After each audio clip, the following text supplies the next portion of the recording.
გამარჯობა, მე ვარ თეონა ამაღლობელი და ეს მერაკის პოდკასტია, ანუ ჩვენი პოდკასტი. შეგახსენებთ, რომ ჩვენი წარმოდგენია არაფორმალური განათლების ინსტიტუტი მერაკი. მერაკი არის სივრცე შენი პიროვნული და პროფესიული განვითარებისთვის. ხოლო ჩვენი დღევანდელი ეპიზოდის სპონსორია ყვავილების მაღაზია Sunflowers-ი. Sunflowers-ი არის ადგილი, რომელსაც პირადად მე წლებია ვირჩევ და ვენდობი. ყვავილები შეკვეთა მსოფლიოს ნებისმიერი წერტილიდან შეგიძლიათ. მისამართი კი მიცკევიჩის 15 ნომერია. ჩვენი კიდევ ერთი სპონსორია ონლაინ მაღაზია Opsi, სადაც შეგიძლიათ შეუკვეთოთ ვიქტორიას სეკრეტის ორიგინალი ნივთები. ხოლო ჩვენ დღევანდელი სტუმარია ფსიქოლოგი ანა გოგოლაძე.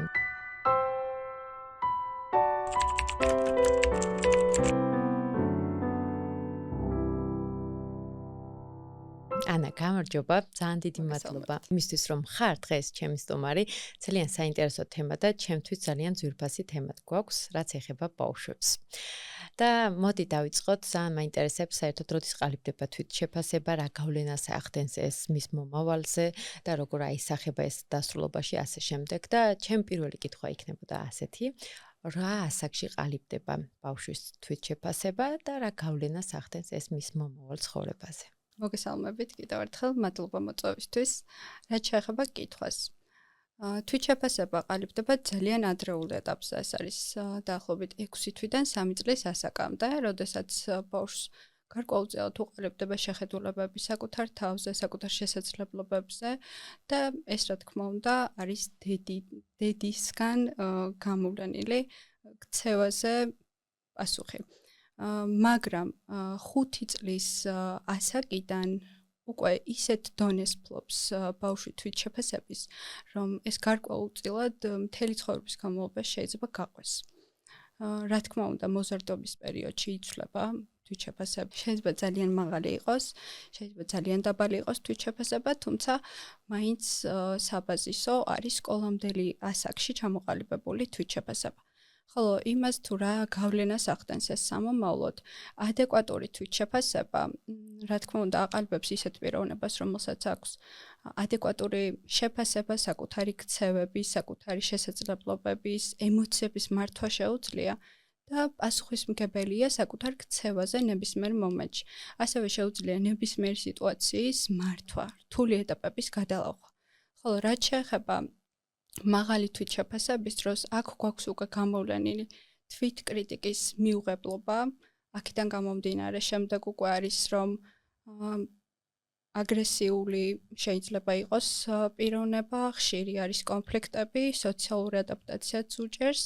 რაც შეეხება დაბალ თვითშეფასებას, ამ დროს საერთოდ შეიძლება იყოს მოტივაცია დაკარგული, თვითკრიტიკულობის განცდა არ გვაქვს და ასევე შეიძლება რომ დაგჭირდეს აქტიურად მუშაობა ამ დროს მოტივაციაზე, თვითშეფასებაზე რა თქმა უნდა, რადგან თავის შესაძლებლობებს ამ დროს ვერ აფასებს პიროვნება.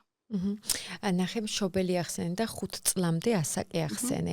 ანუ გამოდის, რომ ჩემი თვითშეფასება დამოკიდებულია იმ სოციუმზე, რა სოციუმშიც ვიზრდები. ანუ როგორც მზდის დედა. რა შეცდომებს უშვებს დედა აღზრდის დროს, რომ ადამიანი მოზარდობაში არის დაბალი თვითშეფასებით?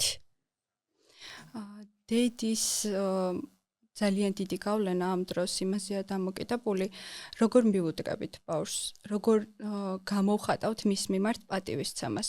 ამ პერიოდში, როდესაც ყალიბდება თვითშეფასება, ძალიან მნიშვნელოვანია ბავშვის მიმართ დამოკიდებულება, როგორ ვესაუბრებით, როგორ ვცემთ ნებისმიერ კითხვაზე პასუხს.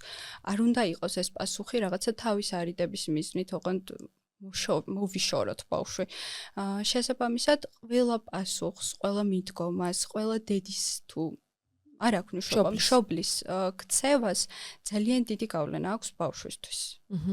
რა ხდება იმ შემთხვევაში, როდესაც ბავშვს უჩნდება რაღაცა სურვილი, რომ დედასთან ერთად ითამაშოს და დედა ამ დროს უგულბერყოს ამას და ეუბნება, რომ ანუ ან შენი გაერთი, ან ტელეფონს აძლევს, ან ასე შემდეგ, ხო, ძალიან ბევრი მაგალითი შეგვიძლია განვიხილოთ. რა ხდება ბავშვის ტვინში? ანუ ის არ არის სასურველი, მისთვის არ აქვს დრო, ეს აისახება მისთვის დასრულობაში, თუ რასთან გვაქვს ამ შემთხვევაში, როგორ შევქმნათ ჯანსაღი ფსიქიკის ბავშვი, ანუ ვინ არის ჯანსაღი ფსიქიკის? ჯანსაღი ფსიქიკა ყალიბდება მაშინ, როდესაც პასუხად მაქვს ყოველთვის, რაც არ უნდა მოხდეს, ის რომ მე ვარ მიღებული ოჯახის წევრად, მე უპირობოდ ვუყვარვარ მშობლებს, პატივს ვცემენ და რაც არ უნდა დავუშვა შეცდომა, ეს იქნება მისაღები. დედასთან თამაშს რაც შეეხება და ეს ძალიან ხშირია ხოლმე, რომ უბრალოდ მშობლებს აღარ აქვთ ენერგია და აღარ აქვთ იმის ნერვები, რომ ბავშვთან ერთად სამსახური დღის შემდეგ კიდევ შეძლონ მათთან ერთად თამაში, დაღლილები არიან, გვესმის კი ბატონო, მაგრამ ამ ყველაფერს ბავშვს ვერ აუხსნით სამწუხაროდ.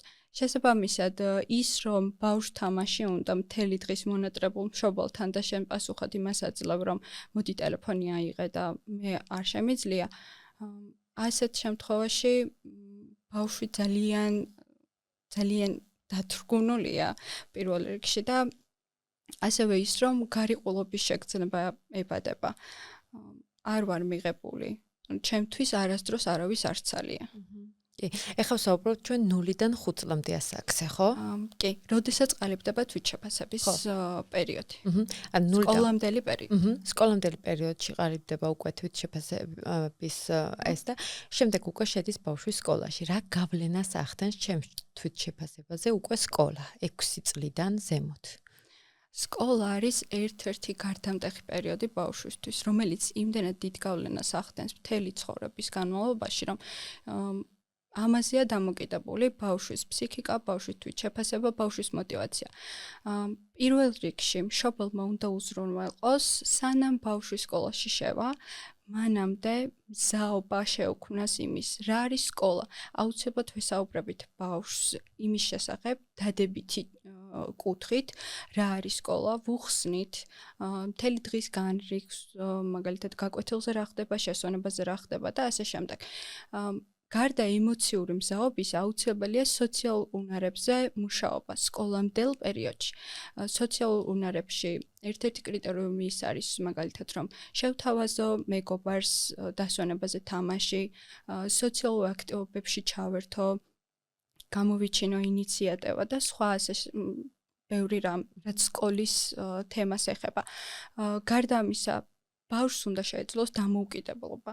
დამოუკიდებლობა ნიშნავს მაგალითად იმას, რომ დამოუკიდებლად შემეძლოს საპირფერეშოს გამოყენება, ჩაცმა, გახდა, საგნის შესაბამისი მომზადება. დამოუკიდებლობა რამდენადაც აქვს ბავშვს, მეტად თავდაჯერებულია, რადგან როდესაც თავად ხედავს, რომ კლასის წინაშე მასწავლებელი ეხმარება ყველაფერში, ამ დროს იმდენად ისტრესება ბავშვიც, რომ შემდეგ უკვე თვითშეფასება და мотиваცია იმის, რომ სკოლაში ვიარო მე და რაღაც სასურველი გარემო იყოს ეს ჩემთვის იკარგება სრულად. და ყველაზე მთავარი საკითხი, რაც ძალიან საკამათოა ამ პერიოდისთვის, ეს არის აკადემიური მსაობა სკოლამდელ ასაკში. აკადემიური მსაობა არ მოიაზრებს იმას, რომ ბავშვმა იცოდეს ანბანი, ბავშვმა იცოდეს წერა, კითხვა და ასევე მათემატიკური უნარები ქონდეს იმაზე მეტი, ვიდრე პირველ კლასელს ევალება. აკადემიურ მსაობაში ფრესკულში, ეგრეთ წოდებულ ფრესკულში, აუცილებლად უნდა მოვიაზროთ ის, რომ ბავშვმა უნდა ისწავლოს დალოდება, რიგის დაცვა, ასევე სხვებთან მინიმალური კონფლიქტის მოგვარება და სხვადასხვა წესები, რაც სამწუხაროდ არ არის ხოლმე გათვალისწინებული. ბავშვი როდესაც მიდის სკოლაში და მას ხვდება ისეთი გარემო, რაც უკვე იცის თვითონ მაგალითად წერა ვიცი, კითხვა ვიცი, სკოლაში მივდივარ და ამ დროს მასწავლებელი იგივეს მახვედრებს და თავიდან უნდა რომ ეს ყველაფერი მასწავლოს. შესაბამისად, მე თუ იგივეს მახვედრებ და ახალს აღარაფერს არ ვთავაზობ, мотиваცია მეკარგება სრულად. ეს ყველაფერი თვალსაცემი არის ხოლმე დაახლოებით პირველი კლასის მეორე სემესტრიდან. შეიძლება უფრო ადრეც, მაგრამ ველაზე აშკარა ხდება მეორე კლასიდან, როდესაც გვაქვს შუალედი დასვენების, მე ისევ მივდივართ სკოლაში და პასუხად ვიღებთ, რომ არ მინდა მე სკოლაში სიარული. ამის შემდეგ ზუსტად არის ხოლმე მიმართვიანობა აკადემიურ თერაპევტთან, მშობლების მხრიდან, თუმცა ჩანს, რომ თურმე ბავშვს მოტივაცია აქვს დაკარგული. ძალიან კარგად შეუძლია საგნებს მიყვეს, საკმარისად ბევრი ცოდნა აქვს და შეიძლება იმაზე მეტიც, რაც პირველ კლასელს და მეორე კლასელს ევალება, შესაბამისად მოტივაციაა დაკარგული. გჭირდება ამაზე მუშაობა და არა მათემატიკურ უნარებზე. კი, ნახე, ახლა ესეთი ჩემი მეგობრის შვილებიდან გამომდინარე გამიჩნდა, რა ხდება, როდესაც ბავშვი მოდის და ამბობს, რომ მეორე დღეს არ უნდა სკოლაში წასვლა, მეორე დღეს ამბობს, რომ ხვალაც მუცელი ტკივა და არ უნდა სკოლაში წასვლა. რას უნდა მივაქციოთ ამ დროს ყურადღება? უნდა მშობელი ეუბნება, რომ არაფერი არ გტკივა, წადი ახლა სკოლაში, ძალიან კარგად ხარ. რას მალავს სინამდვილეში ამ დროს ბავშვი? რატომ არ უნდა მას სკოლაში მისვლა? აქ აუცილებლად ისევ უნდა დაუბრუნდეთ იმას, რომ რატომ არის მოტივაცია დაკარგული, ამის მიზეზი უნდა ვიპოვოთ. ბავშვის ქცევა არ არის რაღაც ჩამოყალიბებული არგუმენტი. ამ ქცევის უკან აუცილებლად იმალება მიზეზი. ეს მიზეზი ხშირად არ იციან მშობლებმა. აუცილებელია პირველ რიგში მშობლისა და მასწავლებლის ურთიერთობა, აქტიური ერთმანეთთან დამოკიდებულება, ბავშვის ამბების გაზიარება. შემდგომ უკვე მიზეზი ბევრად მარტივია ხოლმე, რომ ამოვიცნოთ.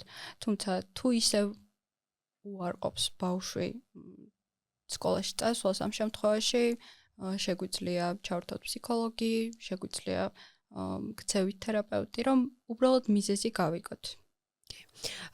ნახე, სკოლიდან გადავედი და ბაღში რა ხდება ამ შემთხვევაში? მოდი დავიწყოთ, როგორ ყალიბდება 0-დან 3 წლამდე ბავშვის თვითშეფასება? რას უნდა მიაქციოს მშობელმა ყურადღება და ყველაზე ხშირად რა შეცდომას უშვებს მშობელი?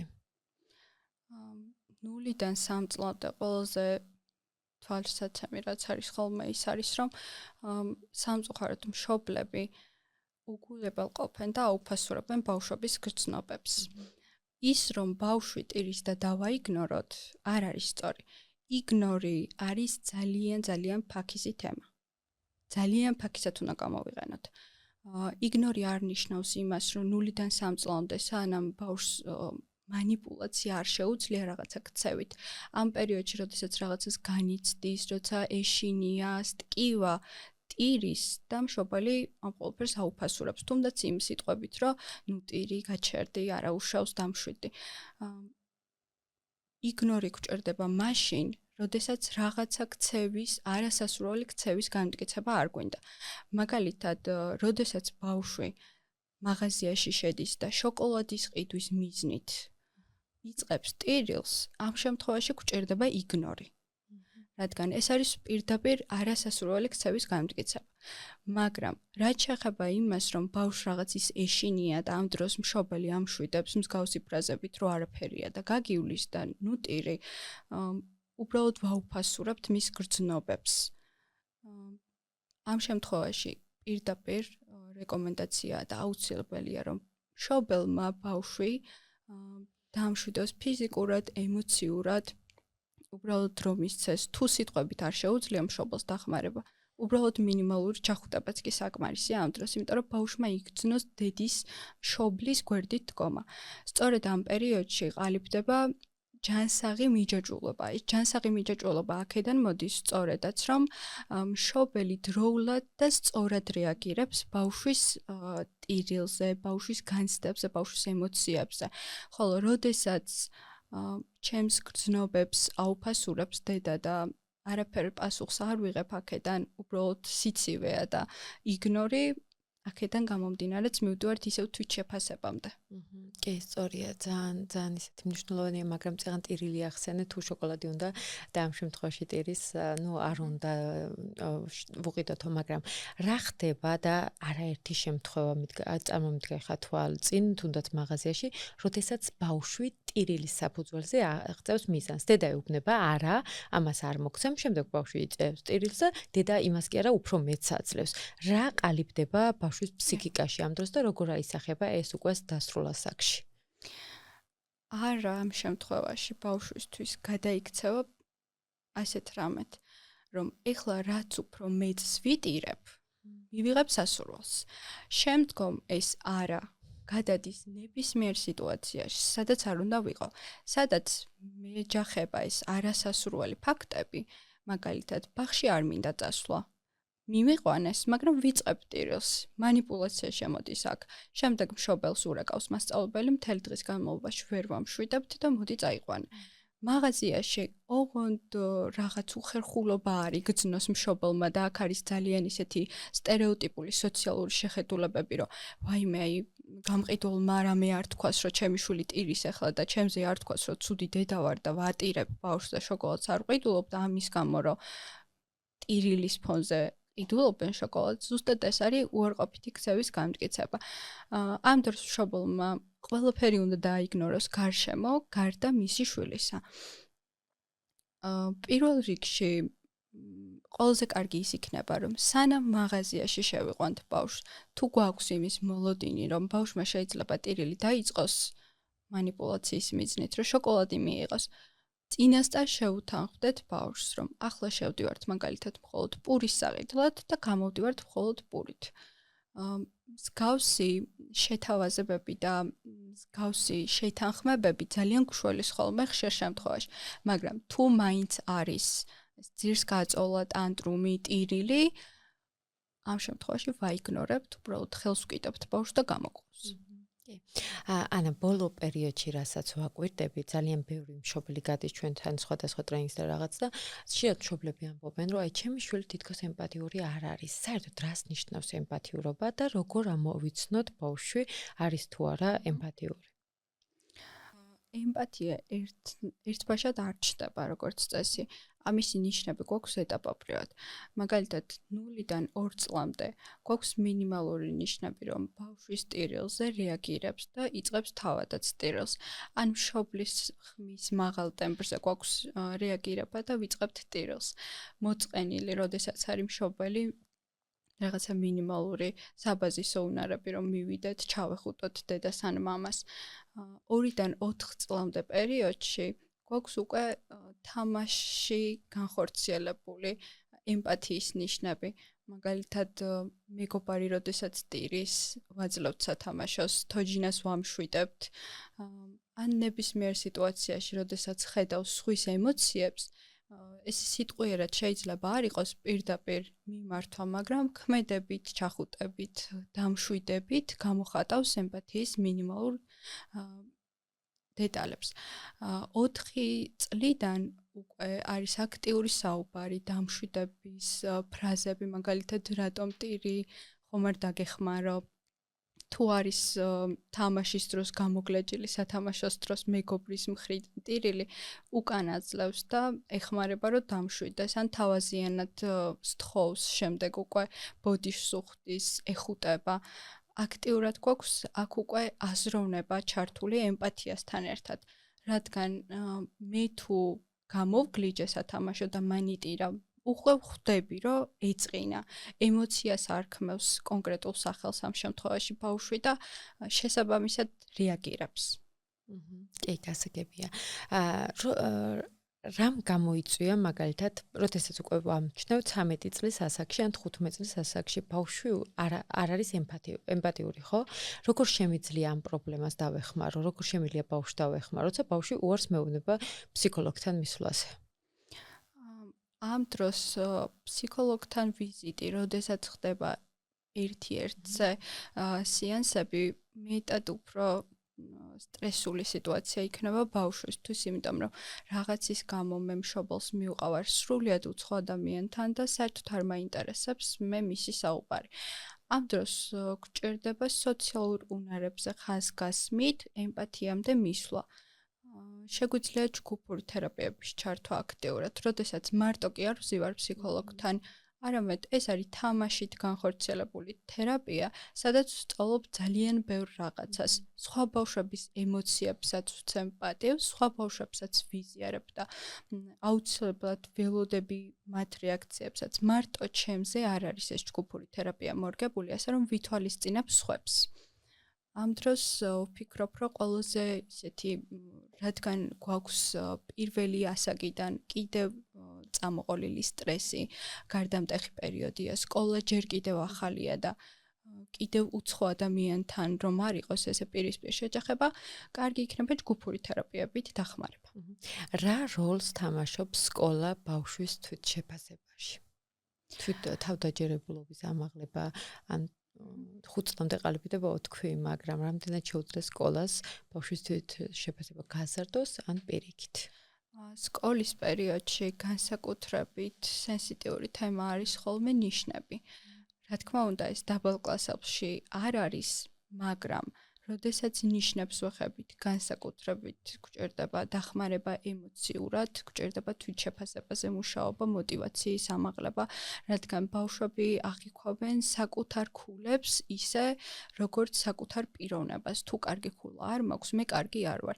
დაბალ კლასებში არ გვაქვს ქულები, მაგრამ გვაქვს სხვადასხვა დავალებებთან შეჭიდების პრობლემები. შეიძლება რაღაც უკეთესად გააკეთოს ჩემმა კლასელმა და ამან იმდენად იმოქმედოს ჩემზე, რომ სრულიად დავკარგო მოტივაცია. მეორე დღეს უბრალოდ აღარ მინდოდა სკოლაში წასვლა. ძალიან ფაქიზად უნდა შევეხოთ ხოლმე ამ დროს ბავშვის ემოციებს, რადგან პირდაპირ ის რომ არაუშავს ისევ ემოციების გაუფასურებასთან მივდივართ, პირდაპირ მიმართვა შვილისთვის, რომ არაუშავს მერე რა იმან კარგად გააკეთა, შენ უკეთესად გააკეთებ, აქაც შეცდომას უშვებთ, იმიტომ რომ შედარებაზე გავდივართ.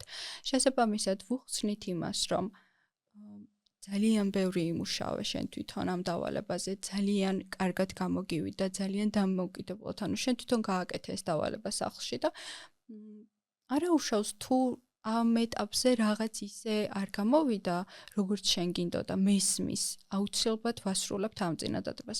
მესმის, რომ გეწყინა, მესმის, რომ რაღაც ისე არ გამოგივიდა და ამის გამო ბრაზობ. მაგრამ აუცილებლად გაახსენეთ ხაზგასმით ხოლმე შვილებს ის რამდენად დამოუკიდებლად, რამდენად კარგად, რამდენად ყოჩაღად იმუშავეს თვითონ რაღაც კონკრეტულ დავალებაზე. კი, ნახე, მე მეორე უკიდურესობაც გვაქვს, როდესაც ბავშვი ჩამორჩება პროგრამას ან მოიტანს ცუდ ნიშანს, დედა ეუბნება, რომ აი შენ ყველაფერს გაძლევ მე და ნახე როგორი ცუდი ნიშანი შემდა, აი სალომე ან გიორგი რა კარგი გოგოა, რა კარგად სწავლობს, აი მისი დედა რა ბედნიერია. ამ დროს ბავშვი რას იღებს, ბავშვის ფსიქიკა რა გადაწყვეტილებებს? ხო, ეს პირდაპირ შედარებაა უკვე, იმიტომ რომ ისედაც ემოციურად და კოგნიტურად ბავშვი ძალიან დაღლილი მოდის სკოლიდან.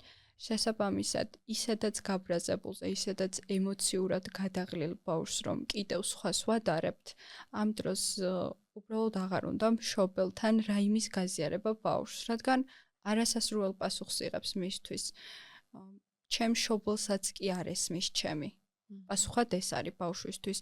არა ის, რომ მშობლის კეთილი სურვილია, რომ მაგალითად ამ დროს შედარებით ვითომ ვახალისებთ ბავშვს, რომ იქნებ მოტივაცია მივცე, იქნებ ის, რომ კარგია, ახლა თვითონაც კარგად გააკეთოს რაღაც, მაგრამ რეალურად ბავშვი ამ ყველაფერს სხვანაირად იკებს და ეს ხშირად არ ესმით ხოლმე მშობლებს. შედარება არ შეიძლება სხვებთან. არანაირ სიტუაციაში, თუნდაც ეს იყოს სკოლის გარემო, თუნდაც ეს იყოს გარე სივრცე, არასდროს არ შეადარონ ხოლმე მშობლებმა შვილების ხვებს. აუცილებელია ყველა დადებითი თვისების ხაზგასმა, რაც აქვთ საკუთარ შვილებს. ეხლა მგვისმენთ მშობელი და უკვე შეადარა მის კლასელს ან ბიძაშვილს დაასწმას, როგორც ხდებოდა. როგორ შეუძლიათ მშობელს ამ ყველაფრის გამოსწორება და შესაძლებელი თუ უკვე დავაზიანეთ ბავშვის ფსიქიკა და იმან უკვე გადაწყვიტა რაღაც და ეს დასტრულობაში გამოისახება უკვე ამ ბავშვთან. რა თქმა უნდა, გააჩნია ამ შემთხვევაში ბავშვის ასაკს, გააჩნია ეს რამდენი ხანია უკვე გრძელდება. თუმცა პირველ რიგში ბავშვისგან განსხვავებით მოდი მშობლებმა ისწავლონ ჯერ ბოდიშის მოხდა. გულწრფელად გამოხატონ ხოლმე ემოციები. რადგან მე თუ რაღაც დავაშავე და შემდგომ ვიხდი შენს წინაშე გულწრფელ ბოდიშს, ეს ძალიან მოქმედებს ბავშვზე. როგორც ხდება ხოლმე მეორე მხრიდან, რომ მე რაღაც დავაშავე, დედას ვაწყენინე, მამას ვაწყენინე და ახლა მივდივარ და ბოდიშს ვიხდი, ხო? ამ ყველაფერს რეალურად ბოდიშის მოხდასაც ბავშვი სწავლობს მშობლისგან. ასე რომ ასწავლონ ბოდიშის მოხდა არა მხოლოდ სიტყვიერად, რომ ახლა ბოდიში უნდა მოიხადო, არა, ჩემი ქცევით ვასწავლო შვილს ბოდიშის მოხდა. შესაბამისად და უბრალოდ დასხნენ და აუხსნან, რომ რაღაც მეც შემეშალა ბოდიში. ძალიან ცუდად მოვიქეცი, რომ სხვებს შეგადარე. შენ ძალიან კარგად გამოგდის რაღაცეები, დაუსახელონ კონკრეტული ქცევა, კონკრეტული აქტივობა, რაც კარგად გამოსდის ბავშვს, რომ ისევ თვითშეფასებაზე რადგან გავდივართ, ბავშვმა იამაყოს თავისი თავით. ოღონდ აქ არ გულისხმობ უარყოფითად გაგებულ სიამაყეს. ბავშვმა სწორად უნდა იამაყოს თავისი შესაძლებლობებით, თავისი უნარით, რომ რაღაც მართლა ძალიან კარგად გამოსდის და ამას მშობელი აღიარებს. ოღონდ აღიარებს გულწრფელად და ამასაც აუცილებლად გრძნობს ბავშვი. კი, ზოგჯერ გვაქვს ესეთი შემთხვევა, მშობელი შვილს პირიქით ყოფნება, რომ საუკეთესო ხარ, უნიჭიერესი ხარ, ულამაზესი ხარ და შეიძლება თუ არა ამ დროს ბავშვმა თვითონ შეიტანოს ეჭვი მის შესაძლებლობებში და უფრო მეტი და მეტი დაუსახოს მის თავს მიზანი და შეიძლება დასრულობაში აღმოაჩინოს, რომ აი იმისთვის რომ იყოს მაგალითად მიღებული ან იმისთვის რომ შეიყვანოს სულ რაღაც უმაღლესი შედეგი უნდა დადოს ამ ბავშვმა. შეიძლება თუ არა პირიქით შექებამ დააზიანოს ბავშვის ფსიქიკა. ყველაფერში გჭირდება ნორმა. ეს უნდა გავთვალისწინოთ ყოველ ჯერს. დასაწყისში აღვნიშნე, რომ თვითშეფასება შეიძლება იყოს ძალიან მაღალი ან ძალიან დაბალი. ძალიან მაღალი თვითშეფასების დროს, რაც ვთქვი, სწორედ ეს არის, რომ კრიტიკის მიღება უჭირთ ბავშვებს, განსაკუთრებით გარდატეხის ასაკში და განსაკუთრებით შემდგომ, რადგან ამდენი წელი მე ესე მოვდივარ და ასე ვაჯერებ საკუთარ თავს, მშობელი ამას მეუბნება და მე უკვე ჩამომიყალიბ და ჩემს თავზე ასეთი წარმოდგენა, რომ მე ყველაზე კარგი ვარ, ყველაზე მაგარი ვარ, შესაბამისად დასრულობის პერიოდშიც ძალიან ხშირად ვეჯახებით ხოლმე რაღაც ისეთ დაბრკოლებებს, რასაც ვეღარ ვომკლავდებით. ასე რომ მშობელმა სწორად უნდა შეაფასოს ბავშვი. სწორად შეფასებაში არ გულისხმობ კრიტიკას, რა თქმა უნდა, დადებითი კუთხით უნდა შევაფასოთ ბავშვი, მაგრამ ის რომ რაღაცა გადაჭარბებულად, გაზვიადებულად, ისეთი რაღაცა უთხრათ ბავშვს, რასაც რეალურად თვითონაც ხდება. ასეთი რაღაც არ გჭირდება ხოლმე. კი. ძალიან ხშირად ბავშვი სკოლიდან ბრუნდება და ამბობს, რომ არაფერი არ ხდება სკოლაში, და როდესაც ეუბნება რა ხდება, არის თუ არა ეს რამე სიგნალი, რასაც მშობელმა ყურადღება უნდა მიაქციოს, თუ მართლა არაფერი არ ხდება? ეს არის ძალიან ინდივიდუალური. შეიძლება ყოველ დღე მოდიოდეს და ამბობდეს, რომ არაფერი არ მომხდარა, მაგრამ ყოველ დღე ამბობდეს სხვადასხვანაირად. აქ არის გასათვალისწინებელი ბავშვის გუნება-განწყობილობა, ქცევის ცვლილება და ამ არაფერზე მოყოლებული ის მაგალითად, რომ ხვალ სკოლაში საერთოდ აღარ წავალ, პროტესტის ნიშნები. შეიძლება არაფერი ნიშნავდეს მართლა არაფერს. უბრალოდ დაღლილია. ბავშვის სკოლიდან მოსვლის შემდეგ იმდენად ემოციურად არის გადატვირთული, რადგან უწევს მუდმივი წესების დაცვა, უწევს მუდმივად სხვისი მოსმენა, უწევს წესრიგი, მუდმივად დაძაბულია, შესაბამისად იმდენად გადაღლილია, რომ საუბრის თავი აღარ აქვს. ერთ-ერთი რჩევა ხოლმე, რაც არის ამ დროს მშობლებთან, ეს არის, რომ სკოლიდან მოსვლის დროს ბავშვს დახვდნენ უბრალოდ პოზიტიურ განწყობაზე. შეეგებონ პოზიტიურად, თუნდაც ბავშვის ძალიან მოწყენილ სახეს, ძალიან დიდ განრისხებასაც შეეგებონ მშვიდად. დაელოდეთ ხოლმე ბავშვების დამშვიდებას, რადგან ისედაც გამძაფრებული ემოციების დროს ბავშვს ძალიან უჭირს კიდევ თავის კონტროლი, ემოციების კონტროლი და ზუსტად გადმოცემა. შესაძლოა იმდენად გაზვიადებულად გადმოგცათ იმ მომენტში ამბავი, რომ საერთოდ არ იყო ეს რეალურად. ამიტომ დაელოდეთ, დააცადეთ მასაც, რომ დამშვიდდეს და შემდეგ ისაუბრეთ რაღაცა თემის შესახებ. არის ხოლმე შემთხვევები, როდესაც ვერ იხსენებს ბავშვი და ამ დროს გვჭირდება კონკრეტული კითხვებით დახმარება. მაგალითად, რა მოხდა მათემატიკის გაკვეთილზე, რამდენად კარგად გააკეთე მათემატიკის ამოცანა, ან ქართულში როგორ მოყევი გაკვეთილი, დასვენებაზე რა ითამაშეთ ბავშვებმა. რაღაცა კონკრეტული კითხვების წყალობით შემდეგ უკვე ბავშვი იხსენებს მთელი დღის განმავლობაში რა მოხდა და ეს არაფერია გადაიქცევა ხოლმე ძალიან დიდ ამბად.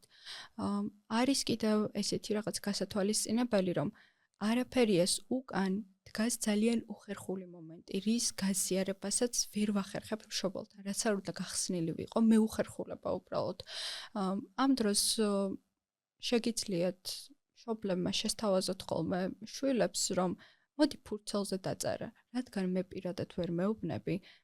ეს არის ხოლმე დაახლოებით 6 წლის ზევით, მე 7 წლიდან, როდესაც პირად საზღვრებს აწესებს უკვე ბავშვი, შესაბამისად აღარ უნდა რაღაცების გაზიარება, ეუხერხულება მისთვის არ არის კომფორტული ამ თემას საუბარი და სთხოვეთ ფურცელზე დაწეროს. რაღაც არასასურველი, რაც მისთვის იყო ამ დღის განმავლობაში და ერთ-ერთი მთავარი არის ესეთ დროს, როდესაც ამჩნევენ შვილების აქტიურ პროტესტს, გუნება განწყობილების შეცვლას და ემოციურ გადატვირთვას, ამ დროს მშობლისა და მასწავლებლის ურთიერთობაც აუცილებელია. მუდმივად გქონდეთ მშობლებსა და მასწავლებლებს ერთმანეთთან კომუნიკაცია, რადგან ვიცოდეთ, რომ თუ რაიმე მართლა ისეთი მოხდა დღის განმავლობაში, რაზეც ყურადღება უნდა გავამახვილოთ, მშობელიც შემდეგ უფრო სწორად მიუდგება შვილს. კი. ძალიან ხშირად ბავშვი იწყებს ტყუილის თქმას. რას გვეუბნება, რა სიგნალს გვაძლევს ეს, რას უნდა მიაქციოს მშობელმა? იმიტომ რომ მშობლის ჯის, რომ აი თუ ტყუილს იტყვი, ამას არ გიყიდი, ამას არ გაგიკეთებ, იქ არ წაგიყვან, აქ არ წამოგიყვან, მაგრამ სინამდვილეში რას ამბობს ბავშვი ამით, რატომ იწყებს ტყუილის თქმას? აქაც ძალიან ინდივიდუალურია ყველაფერი. პირველ რიგში უნდა გავითვალისწინოთ ბავშვის ასაკი. დაბალ ასაკში, უფრო პატარა ასაკში, ეს არის უბრალოდ ფანტაზიის ნაწილი. შეიძლება ბავშვი რაღაც მომენტში ვეღარ იაზრებდეს იმას, რომ თამაში მორჩა და რეალურ სამყაროში გადმოვდივართ და ეს თამაშის ფანტაზია და რაღაც ტყუილების მოგონება გადმოვიდეს რეალურ ცხოვრებაში. ამას ხელი არც უნდა შეუშალოთ და არ არის ეს რაღაც ისეთი თვალშისაცემი და საგანგაშო ფაქტი. მაგრამ როდესაც უკვე ასაკი ემატება ბავშვსაც, ტყუილის თქმა შეიძლება ეს იყოს თავდაცვის მექანიზმი. არ მინდა მშობლისგან არასასურველი ფრაზების მოსმენა. რაღაც რაც გავაკეთე, ვიცი უკვე, რომ ჩემს მშობელს არ მოეწონება. შესაბამისად, მისგან უარყოფითი სიტყვების მოსმენას და ისევ ჩემი თვითშეფასების განადგურებას მირჩევნია, რომ რაღაც ტყუილი მოვიფიქრო, მშობელი იყოს კმაყოფილი და მეც დავრჩა კმაყოფილი, რადგან აუცილებლად შემიქებენ ესეთ ქცევას. აი რა ასაკებია თუ შეგვიძლია ახლა შეიძლება მშობელს უცებ დაებადოს კითხვა, რომ აი რა ასაკიდან მივაქციო ყურადღება და რა ასაკიდან დავაიგნორო, იმიტომ რომ ეს არის ფანტაზია და უფრო მოусმინო ყურადღებით და ასე შემდეგ და ეს არ იყოს საშიში, მაგრამ აი რა ასაკი არის, როცა უნდა მივაქციო ყურადღება, როდესაც ტყუილს ამბობს. დაახლოებით 3 წლამდე ძალიან ნორმალურია. რადგან აქტიური თამაშია, აქტიური ფანტაზიის სფეროა ამ დროს ბავშვი სრულად ფანტაზიაშია, რადგან აქტიურად თამაშობს. უფრო ზევით ასაკში ვთვლი რომ სადღაც სკოლამდელ პერიოდში, მაინც 6 წლამდე პერიოდშიც არ არის საგანგაშო. არის ყველაფერი სიტუაციურად გაჩნია, რა სიტუაციაში ხმარობს ტყუილს ბავშვი. ესეც ძალიან დიდი მნიშვნელობისაა ხოლმე, მაგრამ უკვე სკოლის პერიოდიდან, რადგან აღვნიშნეთ, რომ ეს სკოლის პერიოდი არის ძალიან დიდი გარდამტეხი პერიოდი ბავშვისთვის, სკოლის პერიოდიდან უკვე ძალიან აქტიურად უნდა მივაქციოთ ბავშვის ტყუილს ყურადღება. მადლობა ძალიან დიდი და ნახე როგორი რაღაც არის ძალიან ხშირად მშობელი შვილს ემუქრება ან აშინებს, რომ აი ამას წაგართმევ, იმას არ გიყიდი, იქ არ წაგიყვან, გრძელვადიან პერსპექტივაში. რას სწავლობს ბავშვი ამით? პირველ რიგში მუქარით ბავშვს ვასწავლით იმას, რომ თუნდაც უნდა ვიტყუებოდა. რადგან ჩემთვის მოსაწონს ან ჩემი თავისთვის მოსაწონს კი ვაკეთებ, მაგრამ ეს ყველაფერი ჩემ მშობელს არ მოსწონს. შესაბამისად, რომ არ დამემუქროს, რომ არ შემაშინოს, ვიტყუები.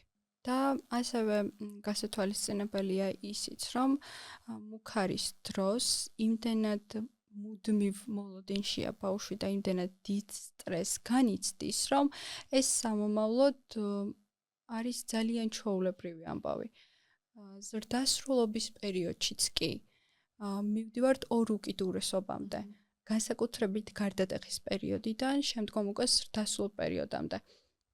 გვაქვს ორი უკიდურესობა. პირველი ეს არის ის, რომ მუდმივად უნდა ვემორჩილებოდე ვინმეს, რადგან ასე ვარ მიჩვეული. ადრე თუ მქონდა ის, რომ მემუქრებოდნენ, ახლა გამოვიმუშავე ის, რომ მუდმივად ვიღაცის მორჩილების ქვეშ უნდა ვიყო. მეორე უკიდურესობა არის ის, რომ მე თვითონ უნდა ვჩაგრავდე სხვებს. აგრესია პირდაპირ გადადის შემდგომ უკვე დასრულების პერიოდში. მოძალადე ბავშვებსაც მინდა რომ შევეხო, ანუ ბავშვები ხშირად ძალადობენ სკოლაში თანატოლებთან. ამ დროს რას უნდა მიაქციოს მშობელმა ყურადღება, როგორ უნდა ესაუბროს მან, ან რატო უჩნდებათ ბავშვებს ძალადობის სურვილი სკოლაში? ამ შემთხვევაში ყველაფერში მშობელს ვერ დავადანაშაულებთ. მაგრამ ძალიან ბევრი რაღაც არის გასათვალისწინებელი. თუნდაც ის, რომ ხომ არ იყო რაღაც ეტაპზე ბავშვის შედარება სხვებთან, ხომ არ იყო აქედან გამომდინარე მერე ბავშვისთვის რაღაც გამომწვევი მიზეზი, ბრაზი, რომ მე ახლა რადგან ჩემმა მშობელმა სხვას შემადარა, იმდენად გავბრაზდი ამ ყველაფერზე, რომ წავედი და დავარტყი, ფიზიკურად ვიძალადე, შურის შეგრძნებაც წამოვიდა ამ დროს უკვე. ასევე შეიძლება ეს იყოს ის, რომ თუნდაც მუდმივად მაშინებდეს მშობელი და პირდაპირ აგრესიას გადავიტანდა შემდეგ სხვებზე. მე თუ მჩაგრავდნენ, ახლა ჩემ თავს ვაკმაყოფილებ ამით, რომ სხვას ვჩაგრავ. მაგრამ ყველაფერს მშობელს ვერ დავაბრალებთ. აქედან შეიძლება ვიმსჯელოთ იმას, რომ გარემოც ძალიან დიდ როლს თამაშობს. მარტივად სწავლობენ ბავშვები, შესაბამისად ნებისმიერ მომენტს აქვს ძალიან დიდი გადამწყვეტი როლი ხოლმე სამომავლოდ. აქტიურად მშობლის საუბარი სჭირდება ბავშვს, განსაკუთრებით გარდატეხის პერიოდამდე, რადგან გარდატეხის პერიოდში ისედაც ავტორიტეტი ხდება მისთვის გარშემო მყოფი საზოგადოება. მშობელი უკვე ძალიან ბოლოში გადადის და აღარ უსმენენ. ძალიან ხშირად ასე ხდება. შესაბამისად, გარდატეხის ასაკამდე როგორც მივყვებით ჩვენ შვილს, რამდენადაც ვესაუბრებით, როგორ ვესაუბრებით, ძალიან დიდი მნიშვნელობა აქვს, რა თქმა უნდა. შემდეგ ბევრად გაგვიადულდება, ბევრი რამ თუნდაც ეს გარდატეხის ასაკში იყოს, თუ უფრო დასრულ ასაკში. ვაზიანებთ თუ არა ბავშვის ფსიქიკას, მაშინ როდესაც ბავშვს ვემუქრებით და ვეუბნებით, რომ ამას არ გიყიდი, მაგრამ მოვიდა ის ახალი წელი და ვუყიდეთ ის, რაც ბავშვს უნდა. კი დავემუქრე ერთი თვის წინ, რომ არ გიყიდი, მაგრამ ერთ თვეში ახალი წელია და ბავშვმა მიიღო ის საჩუქარი, რაზეც მე ვუთხარი, რომ არ გიყიდი. აი გრძელვადიან პერსპექტივაში რომ გავიხილოთ, რა სწავლოს ბავშვი ამითინ და დასრულობაში რაში გამოიხატება ეს? დასრულობაში უკვე ვსწავლობ იმას, რომ შეიძლება დაგვიანებით, მაგრამ მაინც მივიღებ ამას. ეს შეიძლება ძალიანაც კარგი იყოს და გამოუმუშავებდეს ბავშვს იმას, რომ რაღაცისკენ ტოლვა მაქვს და მაინც მივიღებ, მაგრამ აქ უკვე მშობლის რეპუტაციას ვეხებით. დამპირდა არა, მაგრამ მაინც მომცა. რატომ? მშობელი არ არის იმდენად მყარად ჩამოყალიბებული, თავის ნათქვამში არ არის დარწმუნებული. თუ რატომ? ბავშვი ყოველთვის აკურდება შემდეგ ეტაპებს, თუნდაც რომ ახალ წელს მაინც მომიტანა. მოდი ახლა მაინც თუდად მოვიქცევი და შეიძლება ეხლა ვერ მივიღო, მაგრამ შემდეგ ახალ წელს კიდევ მომიტანს, იმიტომ რომ იმახსოვრებს მშობელი რა მინდა, მაგრამ არ იმახსოვრებს იმას, რომ არ ამითხრა. კი. ძალიან ხშირად სამწუხაროდ მშობლები ძალიან დიდ ყურადღებას აქცევენ სკოლის ქულებს. და ყველას უნდა რომ ყავდეს რაღაც განსაკუთრებით კარგი ქულები ქონდეს მის შვილს და ასე შემდეგ. როგორ მოიქცეთ ისე რომ სკოლის ქულები არ გახდეს მისი თვითშეფასების საზომი? ამ დროს მშობლის სურვილი არ უნდა მოვახვიოთ ბავშვს თავზე. რადგან როგორც წეგან აღნიშნე, უფრო მაღალ კლასებში ქულები ისედაც ძალიან მოქმედებს ბავშვის ფსიქიკაზე, ბავშვის დამოკიდებულებაზე სკოლისადმი და ბავშვის თვითშეფასებაზე. შესაბამისად, მშობლის კიდევ აქტიური დაძალება, რომ კარგი ქულა უნდა მიიღო, ასეთი მაგარი უნდა იყო, ძალიან უარყოფით გავლენას ახდენს ხოლმე. პირდაპირი კავშირია ბავშვის ქულის და ბავშვის პიროვნულობის ერთმანეთთან. არ არის ქულა პიროვნება.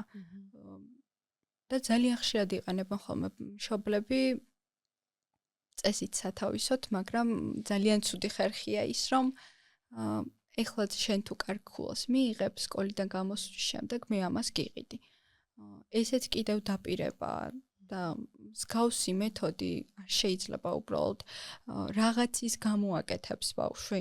ისევე როგორც შიშის დროს რაღაცას იმიტომ კი არ ვაკეთებ, რომ მე მინდა და მომწონს, არა, უბრალოდ მეშინია მშობელმა მე არ დამემუქროს, არ დამიყვიროს და არ შემაშინოს. შესაბამისად, აქაც ქულების პერიოდში იმიტომ ვაკეთებ რაღაცას, რომ მეშინია.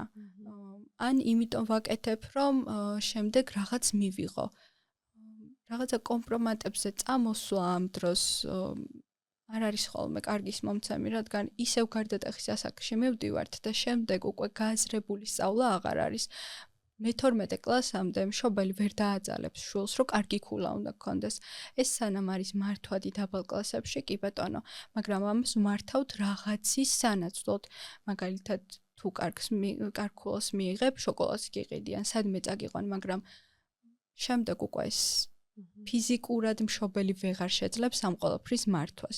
ასე რომ უნდა ავუხსნათ, რა თქმა უნდა, ბავშვისთვის გასაგებ ენაზე, რომ ქულა სჭირდება, ოღონდ კარგ ქულას მიიღებს, თუ ცუდ ქულას მიიღებს, ეს არ არის მისი პიროვნული მახასიათებელი, კარგი ადამიანია თუ ცუდი ადამიანია, არ ნიშნავს ამას. ეს არის მისი შრომიდან გამომდინარე. კი, მესმის, მაგრამ აი მოიქცა მშობელი ესე, უკვე დასრულია ეს ბავშვი. როგორ სამსახურს ირჩევს ესეთი ბავშვი, რომელსაც უთხრეს, რომ თუ კარგ ქულას მიიღებ, შემდეგ რაღაცას გიყიდი, თუ ამას და ნუ უკვე როდესაც ამ ბავშვს მართვა შეუძლებელია, მისი ქულები შეიძლება კი არის კარგი, მაგრამ თვითშეფასება უკვე იმდენად კარგი არ აქვს, იმიტომ რომ ამას სწავლობს, იმიტომ რომ ოჯახიდან რაღაცა მიიღოს. აი ესეთი ბავშვი, როგორ სამსახურს ირჩევს მაგალითად მოზრდილობაში, როგორ პარტნიორულ ურთიერთობებს ირჩევს, რამდენად დამოუკიდებელია ესეთი ბავშვი, რომელიც ესე გავზარდეთ.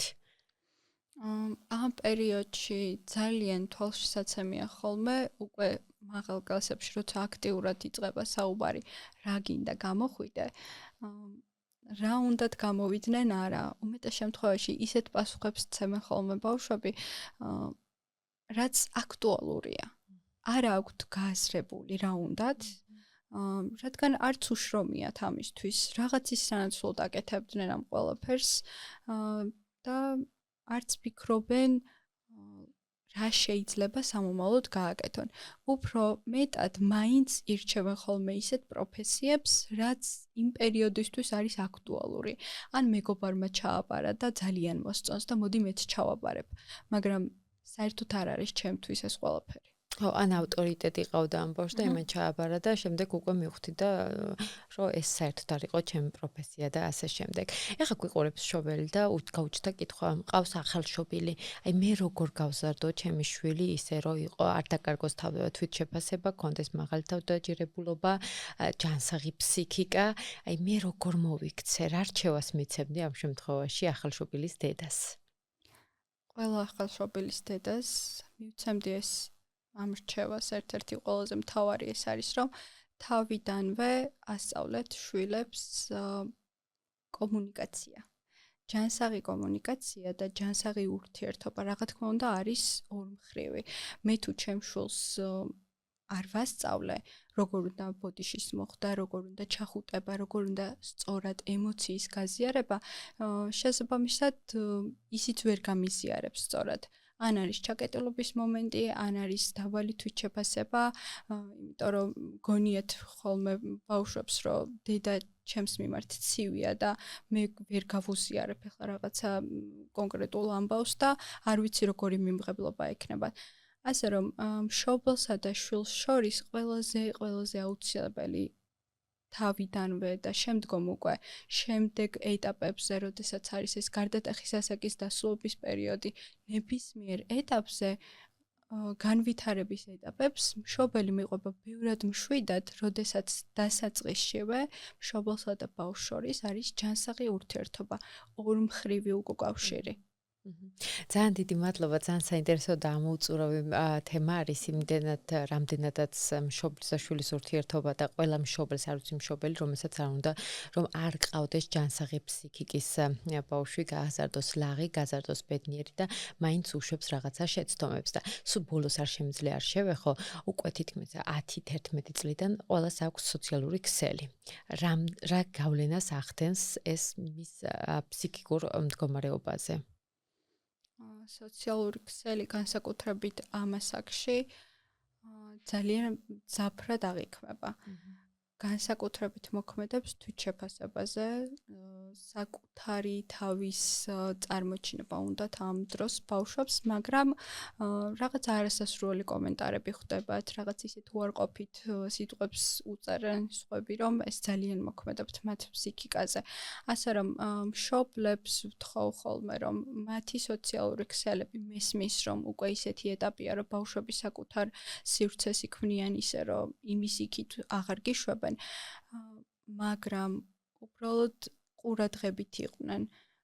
გარდატეხის პერიოდია, ძალიან ცვალებადია ემოციები, შესაბამისად ფსიქიკას რომ მოვუფრთხილდეთ და შემდგომ ჯანსაღი ფსიქიკით გაიზარდნონ დამოუკიდებელი, ჩამოყალიბებული და